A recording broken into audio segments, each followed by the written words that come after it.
मानव समाचार, मानवता के हक में। शहर जो मसाइल से घिरा है उसमें निहाल साहब की दूरअंदेशी क्या थी, क्योंकि इस 5 सालों में हमने बहुत कुछ खोया।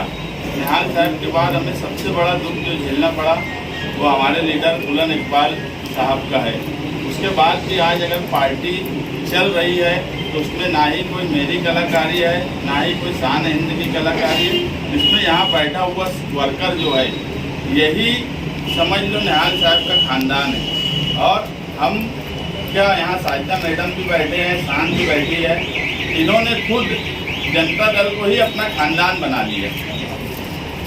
उठ के हम लोग आपस में कितना मिलते हैं, कितना कर पाते हैं एक दूसरे से, वो ताल्लुक हमारा बहुत ज़्यादा नहीं रहता, क्योंकि अवामी मसाइल इतने बढ़ गए हैं कि हमको अवामी तौर पर लड़ना ही पड़ता है। और इस शहर में अगर निहाली सोच खामोश हो गई तो ये समझ लो कि इस शहर में सब कुछ बिक जाएगा, ऐसे हालात आ गए हैं। मैं सिर्फ निहाल साहब और बुलंद इकबाल की दूरअंदेशी सियासत में क्या है, और सियासत में सबसे अहम चीज़ अगर कोई है तो वो दूरअंदेशी है। लीडर के अंदर दूरअंदेशी होना चाहिए।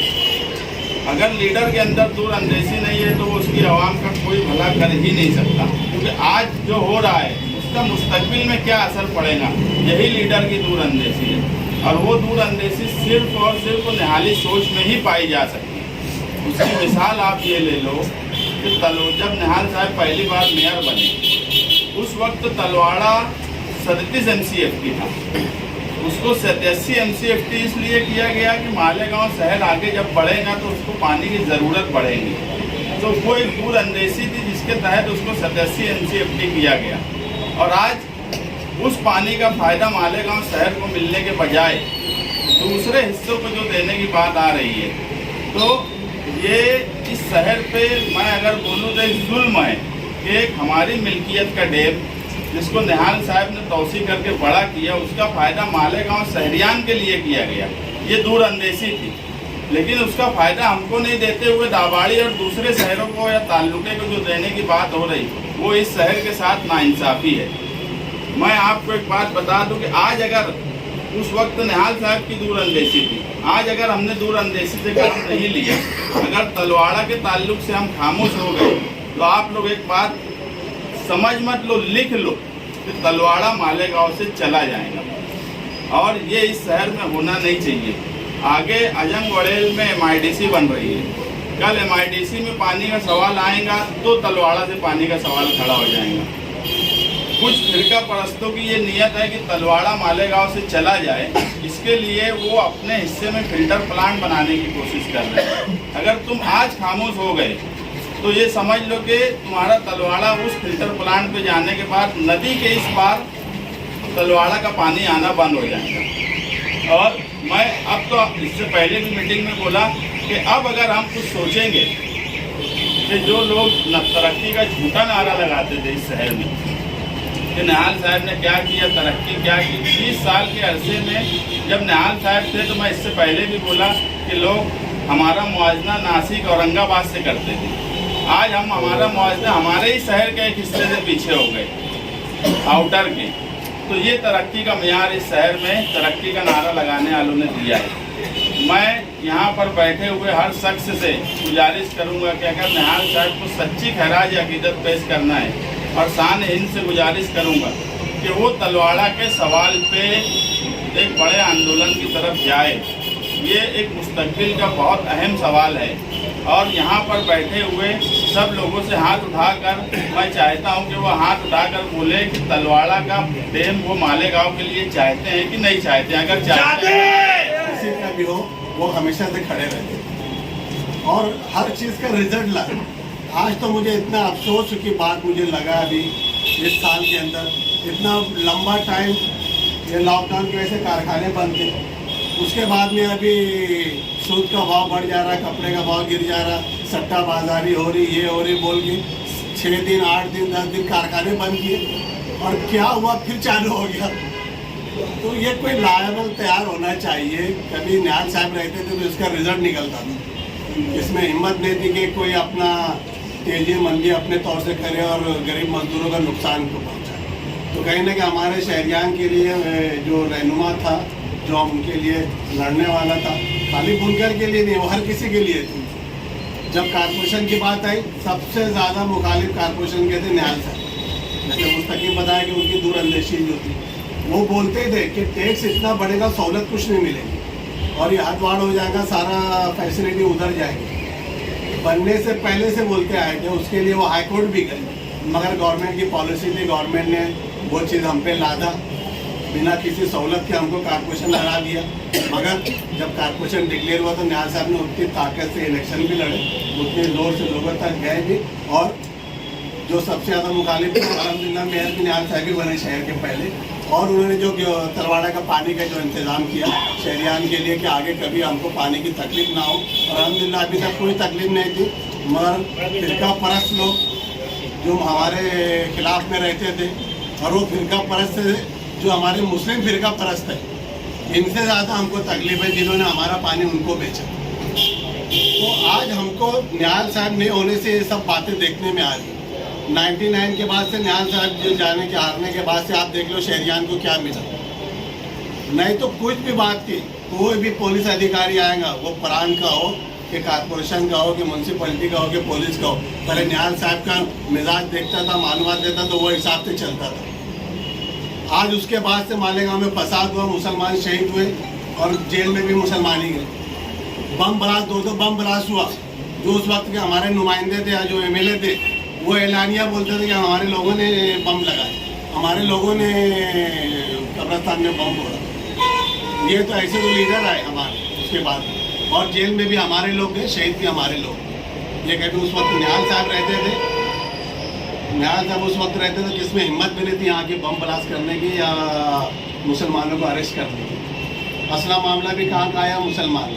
हमको जनता दल जो अभी जो है, जनता दल निहाल साहब जैसा बोलते हैं, जैसा मुस्तकीम बताया कि जैसे साहिदा मैडम है, शान हिंद है, मुस्तकीम है, इनका खानदान जो वर्कर है वही उनका खानदान है। निहाल साहब को कभी मैंने देखा नहीं था कि कोई भाई के साथ आ गए या कोई भतीजे के साथ आए या किसी के साथ गए, वो हमेशा वर्करों के साथ ही रहे और पार्टी के साथ ही रहे। तो आज हमारी जिम्मेदारी है कि जो नौजवानों को हमारी पार्टी में ज़्यादा से ज़्यादा जोड़ें। निहाल साहब भी बोलते थे पार्टी को तुमको लंबा कभी चलाना है तो कैच, या नौजवानों को पहले तुम कैच करो, और हमको नौजवानों को बताओ निहाल साहब क्या थे, हमारे शहर का माजी क्या था। हमारे शहर में किसी का आने की हिम्मत नहीं होती थी, कोई गैर मुस्लिम आके हमारे पास दादागिरी नहीं कर सकता था। आज तो हम रोज़ देखते, कभी मच्छी बाजार में देखते, कभी फतेह मैदान में देखते थे, कभी ये देखते, हमारे लोग डर रहे और वो शेर बने। आज हमारे में किस में हिम्मत नहीं है कि हम हक की बात कर सके उधर जाके। तो ये सारी बातें हमको नौजवानों को हमको बताना है। जनता दल के निहाल साहब का जो कद था सियासी तौर से मालेगांव में या महाराष्ट्र में, जो महाराष्ट्र असेंबली में भी जो उनकी आवाज़ बुलंदी थी, और महाराष्ट्र के पूरे मुसलमानों के लिए जो लड़ते थे, तो हमको ये सब चीज़ नौजवानों को बताना है। और ख़ासतौर से युवा जनता दल के अंदर मेंबरशिप चालू करो। हमारे सदर साहब जो भी आरिफ भाई, आप जो है नौजवानों की मेंबरशिप शुरुआत करो। क्या उसके लिए मदद लगती, क्या गाइडेंस लगता, फुल टाइम मुस्तकीम है, शान है, हम सब है, सारे कारपोरेटर तुम्हारे साथ लगे, और शहरियान का कोई भी मसला हुआ हमारा मसला।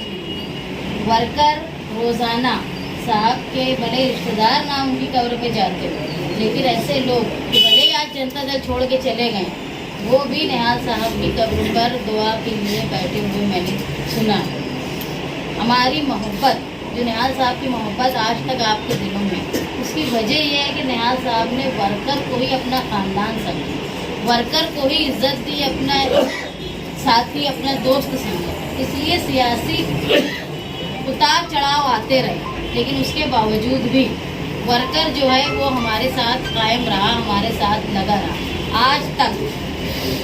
आप लोगों ने इतना सियासी सवाल देखा, निहाल साहब के इंतकाल के बाद, बुलंद इकबाल के इंतकाल के बावजूद आज जो हमारे हमदर्द थे वो आज तक हमारे साथ रहे। उसकी वजह ये है कि निहाल साहब ने हमेशा वर्करों की कद्र की, उनकी इज्जत की, और वफादारों की कद्र मालेगांव की कोई सियासी पार्टी नहीं करती सिवाय जनता दल। आप तुम जाओ किसी से भी पूछ लो, जो जनता दल छोड़ के गए हैं वो अगर कहीं आपको मिलेंगे, उनसे पूछ लो तो क्या बोलेंगे, जो इज्जत जनता दल में साहिब ने दी है वो इज्जत उनको कहीं नहीं, भले ही ओहदा मिल गया हो कहीं जाओ, लेकिन वो इज्जत नहीं मिली, क्योंकि यहाँ वफादारों की इज्जत होती है।